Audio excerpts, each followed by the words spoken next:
right, let's talk up the Ducks here at the Voice of College Football. We got Ryan Winter on the line from Sports Chat 503. We always enjoy the conversation with Ryan. You will as well, so get on over to YouTube.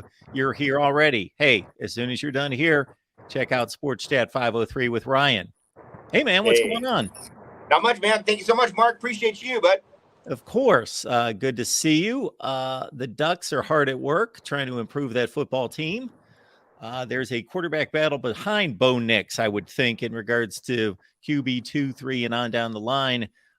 What is your take on that competition? Yeah, well, everybody loves the quarterback, and it's nice to know who your quarterback is going into next year. I mean, that's a big deal when Bo came back. That was a real sign of accomplishment, it felt like, for the coaching staff and for everything else to show that there is something to kind of dive in for again, run it back one more year. I think that says a lot. In the position that he was in going into the last year, everybody thought he was going to be one and done, and really nobody expected him. I don't think anybody expected him really to have the year that he had. And so because he had such a good year, it feels like maybe he can even improve his draft stock, put himself in a pretty good position. We just had the Oregon Pro Day, and I got to go down there and see that. And he threw at the Pro Day for the wide receiver, Chase Cota, and Bo looked really good. So the idea is kind of like you be able to get a Pro Day in the year before you actually have your real official Pro Day is saying something. I think the guy is very poised in the pocket. He makes good decisions. He's seen a lot of football. He's been very experienced. The ups and downs that Auburn got to have, we had a little bit less downs. We had more ups. Obviously, the first game last year was horrendous. But other than that, before he got injured in the Washington game, the guy was playing amazing football. So the cool thing about that is that you have this guy in Ty Thompson, who people thought that was going to be the heir apparent, and people actually wanted him to be playing as a freshman in front of Anthony Brown when Anthony Brown was like a fifth, sixth year senior, whatever the hell he was at that point.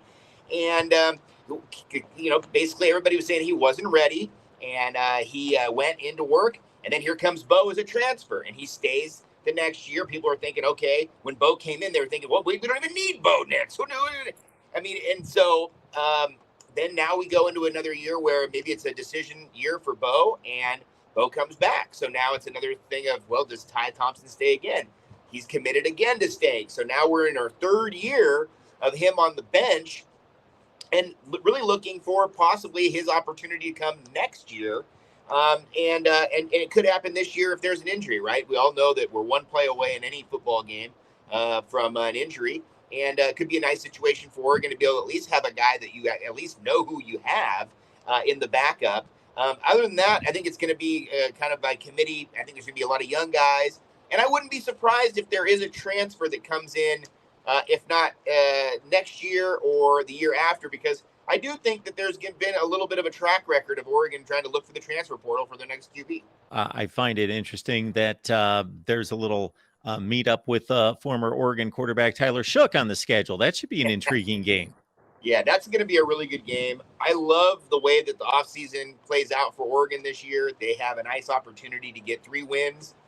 That's not been the case many years for Oregon. Oregon's been one of these programs that's not a real traditional blue blood, so they have to go out and play these games that are going to help their strength of schedule or help their kind of, national feel or promote the brand or whatever you want to say. But, we were like a lamb led to slaughter last year in that Georgia game. And yes, it was nice to be, front and center and have everybody talking about you. But by the end of the first quarter, there was nothing nice about it. And so it's the idea that this year you start the year off with a nice, easy game. You got Portland State. You got the Texas Tech game, which is always a nice game to go on the road. Texas Tech's going to be a good matchup. It's no gimme, but it's not Georgia. And then you come back and you play a Hawaii team that you've got a home and home with, actually a 3-year partnership with, and they're going to Hawaii next year after that, 24. So I think it's a great situation. I really like the matchup with Hawaii personally. Not to get too deep into the weeds here because that's not what we do, but Oregon has a nice little pipeline with Hawaii, and Oregon has a coaching staff that has connections with Hawaii. And there's former Hawaii players that are on the Oregon coaching staff. And I think it's really important to continue to keep that pipeline going and have access there. And going over there, I think, is going to be really big for them in the recruiting realm.